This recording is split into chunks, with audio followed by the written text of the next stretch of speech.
Welcome प्यारे बच्चों, स्वागत है आपका हमारे YouTube चैनल में। आज हम शुरू करने जा रहे हैं हमारा 10th class chapter 1 how do organism reproduce. तो इसका कुछ टॉपिक हमारे बाकी रहते हैं, उन टॉपिक को आज इस वीडियो में हम पूरा करने की कोशिश करेंगे। तो आज का हमारा टॉपिक रहेगा sexual reproduction in human beings. इससे पहले हमने स्कूल में ही सेक्सुअल रिप्रोडक्शन इन प्लांट्स में किया था। तो आज का हमारा टॉपिक है sexual reproduction in human beings. तो देखिए ह्यूमन बीइंग के अंदर सेक्सुअल रिप्रोडक्शन किस तरह से होता है, क्या क्या कंडीशन उसमें आएगी, मेल और फीमेल रिप्रोडक्टिव सिस्टम किस तरह से काम करते हैं, कौन कौन से उसमें एसोसिएटेड ग्लैंड्स रहती हैं, कौन कौन से पार्ट, किस पार्ट का क्या रोल रहेगा। तो आइए शुरू करते हैं। तो देखिए बच्चों, सबसे पहले एक टर्म आती है इसमें प्यूबर्टी। प्यूबर्टी हम किसे बोलते हैं? तो हमें पता है सेक्सुअल रिप्रोडक्शन में मेल और फीमेल गैमेट्स की जरूरत पड़ती है।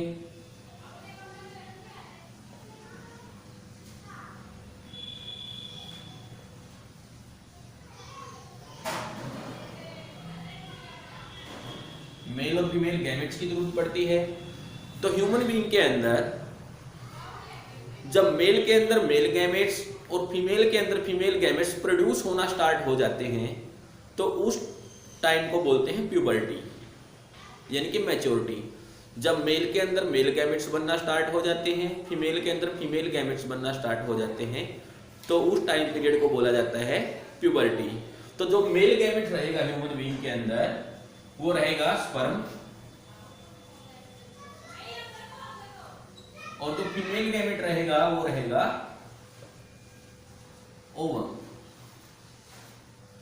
यानी कि time period when human being start producing sperm and ovum,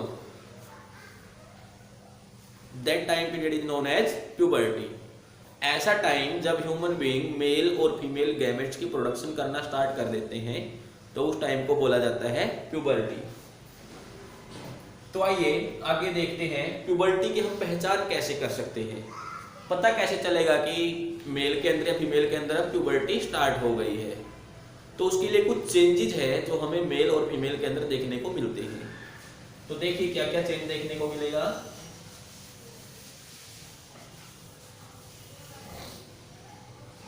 female के अंदर क्या चेंज आएगा?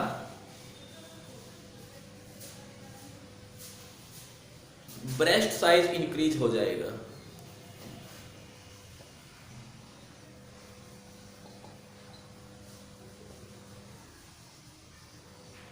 जो ब्रेस्ट साइज है वो इंक्रीज हो जाएगा। उसके अलावा presence of hairs on genital part,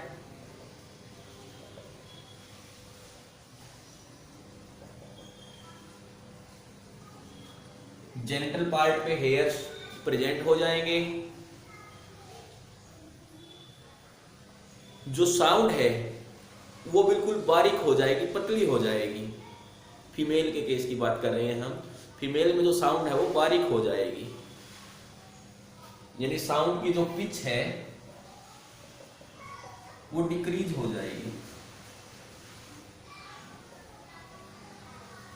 sound की जो पिच है वो डिक्रीज हो जाएगी।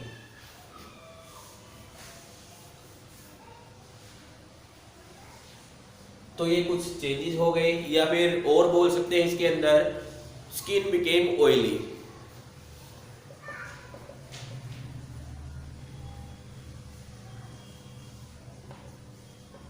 And pimples on face, face पे पिंपल्स दिखाई देंगे। तो ये कुछ चेंजेस हो गए फीमेल के केस में। ब्रेस्ट साइज इंक्रीज हो जाएगा, चेहरे पे पिंपल्स दिखाई देंगे, स्किन ऑयली हो जाएगी, एंड जो जेनिटल पार्ट्स है वहां पे हेयर्स है वो प्रेजेंट हो जाएंगे, थिक हेयर्स। तो वहीं पे मेल के अंदर भी कुछ चेंजेस देखने को मिलते हैं। और फीमेल के अंदर एक रहता है मेंस्ट्रुएशन स्टार्ट।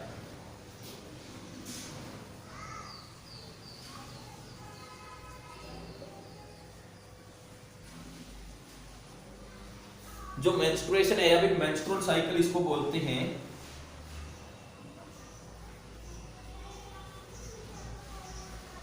जिसको हम आगे पढ़ेंगे कि मेंस्ट्रुअल साइकिल होता क्या है। तो इस फीमेल के अंदर जो मेंस्ट्रुएशन है यानी कि मेंस्ट्रुअल जो फ्लो है वो स्टार्ट हो जाता है। तो ये फीमेल के अंदर कुछ चेंजेस थे। अब मेल के अंदर चेंजेस को हम देखते हैं। प्यूबर्टी के टाइम मेल में क्या चेंज आएंगे। तो मेल के अंदर भी बच्चों जो स्किन है वो ऑयली हो जाएगी, चेहरे पे पिंपल्स है वो दिखाई देना स्टार्ट हो जाएंगे, स्किन ऑयली हो जाएगी, पिंपल्स है वो दिखाई देना शुरू हो जाएंगे। जो शोल्डर की विड्थ है वो बढ़ जाएगी, कंधे हैं वो और ज्यादा चौड़े हो जाएंगे।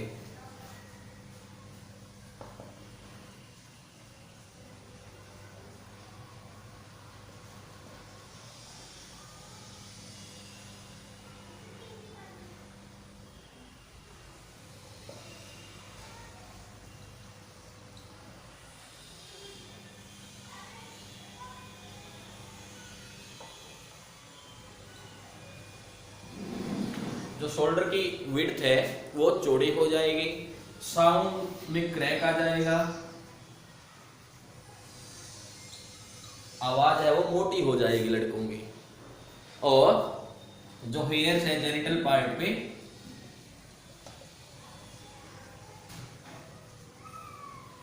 वो एयर प्रेजेंट हो जाएगा, काफी थिक हेयर है जेनिटल पार्ट पे वो स्टार्ट हो जाएगा। और फेस के ऊपर भी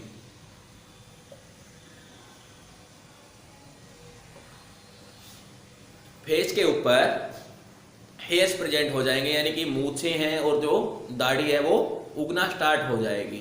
तो उससे हम आइडिया लगा सकते हैं कि मेल के केस में प्यूबर्टी अब स्टार्ट हो गई है। तो ये कुछ चेंजेस हैं जो काफी इंपॉर्टेंट है। तो उसके बाद बच्चों हम शुरू करते हैं हमारा मेल रिप्रोडक्टिव सिस्टम। तो ये हमने डायग्राम यहाँ पे बना के रखा हुआ है मेल रिप्रोडक्टिव सिस्टम का। तो अब देखते हैं इसके अंदर कौन कौन से पार्ट आते हैं। तो मेल जो रिप्रोडक्टिव सिस्टम है उसके अंदर जो पार्ट रहेंगे उसमें सबसे पहले है प्राइमरी सेक्स ऑर्गन्स। तो इसके अंदर प्राइमरी सेक्स ऑर्गन आती है, उसके बाद है सेकेंडरी,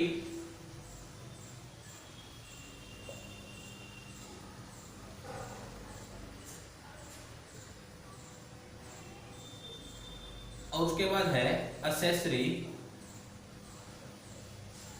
डक्ट्स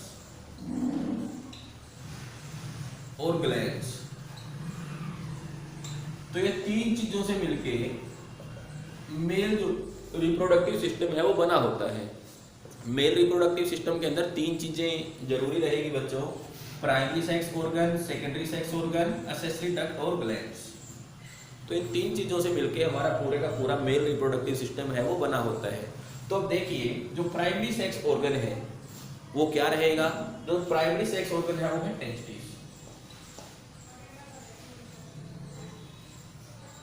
ये जो स्ट्रक्चर हमें दिख रहा है ये टेस्टिस है। जो टेस्टिस बच्चों एक पेयर में प्रेजेंट होते हैं ह्यूमन मेल के अंदर। एक पेयर टेस्टिस प्रेजेंट होते हैं जो कि एक स्किन के पाउच में एनक्लोज रहेंगे, स्किन के एक पाउच में जिसको स्क्रोटम बोला जाता है। स्किन का एक पाउच रहेगा, एक थैली रहेगी स्किन की जो बॉडी से बाहर प्रेजेंट रहती है, उसको बोला जाता है स्क्रोटम। स्क्रोटम के अंदर दो टेस्टिस रहेंगे यानी कि एक पेयर टेस्टिस रहेगा। टेस्टिस में ही स्पर्म बनता है, टेस्टिस के अंदर स्पर्म बनता है जो कि मेल गैमेट है। तो इसी वजह से बिना स्पर्म यानी बिना मेल गैमेट के मेल रिप्रोडक्शन नहीं कर सकता। इसी वजह से टेस्टिस को प्राइमरी सेक्स ऑर्गन बोला जाता है, इसके बिना रिप्रोडक्शन नहीं हो सकता। तो जो टेस्टिस है उसके अंदर स्पर्म बनेगा, टेस्टिस दो रहेंगे यानी कि एक पेयर रहेगा एक इंडिविजुअल के अंदर, और जो टेस्टिस है वो स्किन की थैली में बंद रहेंगे जिसको स्क्रोटम बोला जाता है। तो आगे हम देखते हैं, कई बार क्वेश्चन पूछ लिया जाता है बच्चों कि जो टेस्टिस है वो बॉडी से बाहर क्यों होते हैं। ऐसा क्या कारण है कि जो टेस्टिस है हमारे वो बॉडी से बाहर होते हैं। तो उसका एक प्रॉपर रीजन है बच्चों। हमें पता है हमारी बॉडी का जो नॉर्मल टेम्परेचर है वो 37 डिग्री सेल्सियस है, लेकिन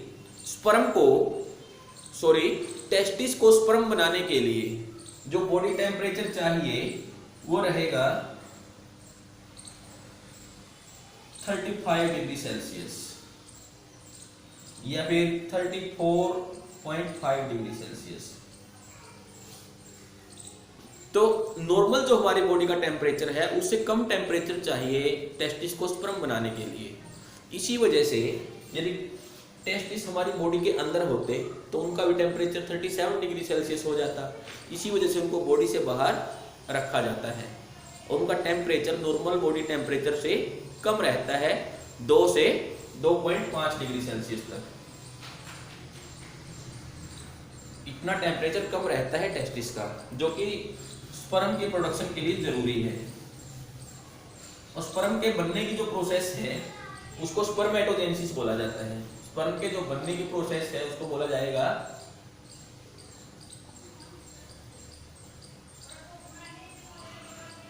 स्पर्मेटोजेनेसिस।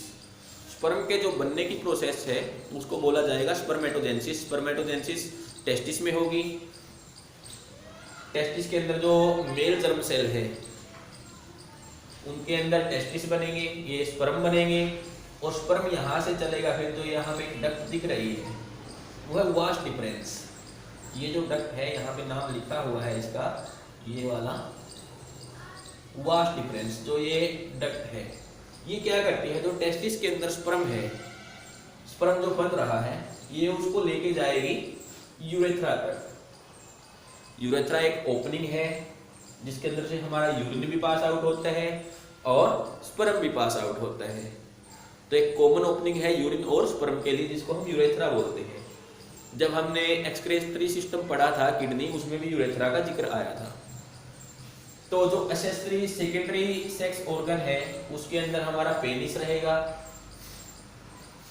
ये है पेनिस जो कि एक्सटर्नल जेनिटेलिया है, जो हमें बाहर से दिखाई देता है। पेनिस का काम क्या होता है, स्पर्म को वजाइना के अंदर तक छोड़ने का काम पेनिस का होता है। अब जो यूरेथ्रा है इसके ऊपर मसल्स का बना हुआ है पेनिस होता है, काफी सेंसिटिव मसल्स इसके अंदर होगी। जो इसका सामने वाला पार्ट है ये काफी सेंसिटिव होता है, उसको ग्लांस पेनिस बोला जाता है। सामने वाला जो पार्ट है पेनिस का जहां से ओपनिंग होती है यूरेथ्रा की उसको बोला जाता है ग्लांस पेनिस। ठीक है। अब जो हमारा यूरेथ्रा है उसके साथ 3 तरह की जो ग्लैंड है, जो यहाँ पे हमारा लिखा हुआ है एक्सेसरी डक्ट और ग्लैंड। तो एक्सेसरी डक्ट तो हो गई हमारी वास्ट डिफरेंस, जो स्पर्म को टेस्टिस से यूरेथ्रा तक लेके जाने का काम करती है और कुछ टाइम तक स्टोर करने का काम भी करती है। उसके बाद जो हमारी एक्सेसरी ग्लैंड्स है वो 3 आती है इसके अंदर।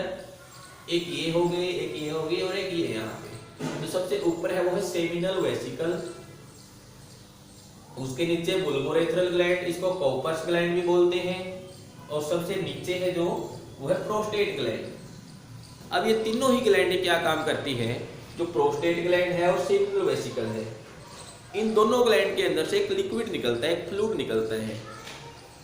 अब जैसे ही स्पर्म टेस्टिस से यहाँ तक पहुंचेगा तो स्पर्म को आगे ट्रैवल करने के लिए कुछ मीडियम चाहिए, क्योंकि स्पर्म है वो मोटाइल होता है, जिसको हम आगे समझेंगे इजीली।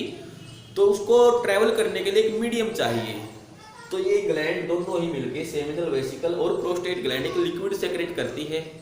जब ये स्पर्म उस लिक्विड के साथ मिल जाता है तो उसको बोला जाता है सीमन। स्पर्म के अंदर जब इन ग्लैंड्स का जो लिक्विड है वो मिल जाता है तो उसको बोला जाता है सीमन। जबकि जो बुल्बोरेथ्रल ग्लैंड है ये क्या काम करती है, हमें पता है कि यूरिन के लिए यही एक रास्ता है, और यूरिन हमारा एसिडिक होता है नेचर में। तो जब हम यूरिन को एक्सक्रेट करते हैं, बाहर छोड़ते हैं, तो हमारा यूरेथ्रा अंदर से वो एसिडिक हो जाता है। और एसिडिक मीडियम स्पर्म के लिए अच्छा नहीं रहता, उसमें स्पर्म मर जाते हैं। तो स्पर्म के रिलीज होने से पहले हमें इस एसिडिक मीडियम को न्यूट्रलाइज करने की जरूरत पड़ती है। तो उसके लिए जो ये हमारी बुल्बोरेथ्रल ग्लैंड है, इसके अंदर से एक लिक्विड सेक्रेट होता है जो क्या काम करेगा, जो अंदर से हमारा यूरेथ्रा है उसको न्यूट्रलाइज कर देगा। जो यूरिन की वजह से एसिडिक हो गया था उसको न्यूट्रलाइज कर देगा। और साथ में ल्यूब्रिकेशन का काम करता है, अंदर से यूरेथ्रा को चिकना बनाने का काम करता है ताकि जो स्पर्म है वो इजीली पास आउट हो सके। तो ये काम है हमारी जो एक्सेसरी ग्लैंड है उनका। सेमिनल वेसिकल और प्रोस्टेट ग्लैंड मिलकर लिक्विड निकालती है जो स्पर्म के साथ मिलकर सीमन बनाते हैं। बुल्बोरेथ्रल ग्लैंड एसिडिटी को न्यूट्रलाइज करती है और ल्यूब्रिकेशन प्रोवाइड करती है। तो इस तरह से जो मेल रिप्रोडक्टिव सिस्टम है वो काम करता है। स्पर्म है हमारा, जो मेल गैमेट है वो टेस्टिस में बनेगा। टेस्टिस हमारी बॉडी में एक पेयर प्रेजेंट होता है। जो टेस्टिस में बनने के बाद जो स्पर्म है उसको वास्ट डिफरेंस लेके जाएगी यूरेथ्रा तक। यूरेथ्रा में आने के बाद इन ग्लैंड्स का लिक्विड उसके अंदर मिल जाएगा, वो सीमन में कन्वर्ट हो जाएगा और जो सीमन है वो यहाँ से बाहर छोड़ दिया जाता है वजाइना के अंदर। तो इस तरह से जो मेल रिप्रोडक्टिव सिस्टम है वो काम करता है। हमारे टेस्टिस के अंदर से प्यूबर्टी में एक हार्मोन भी रिलीज होता है जिसको मेल हार्मोन बोलते हैं, मेल सेक्स हार्मोन, जिसका नाम है टेस्टोस्टेरोन।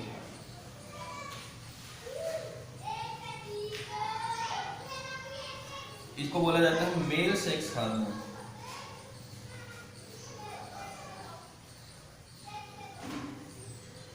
जो प्यूबर्टी के बाद ही रिलीज होता है। इसी की वजह से मेल के अंदर जो हेयर है उनकी ग्रोथ होती है और जो स्पर्म है वो बनना स्टार्ट हो जाता है ह्यूमन मेल के अंदर। तो बच्चों आज के लिए हम जो टॉपिक है वो इतना ही करेंगे, मेल रिप्रोडक्टिव सिस्टम और प्यूबर्टी के टाइम पे मेल और फीमेल में क्या क्या चेंजेस आते हैं। उम्मीद करता हूँ वीडियो आपको अच्छे से समझ में आ रही है। फिर भी किसी बच्चे को यदि कोई डाउट है तो वो पूछ सकता है। Thank you, have a nice day.